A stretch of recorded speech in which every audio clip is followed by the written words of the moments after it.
Hey guys, this is GameMaker Rob, and I'm pretty excited to show you this little teaser trailer for the RPG starter kit.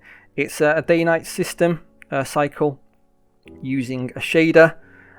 It looks pretty decent and it's highly customizable, so you can change it as much as you want, and you can use something similar for lighting in dungeons and that kind of thing as well. So I'm just going to show you a quick recording and I will get on with the rest of the coding. Bye for now.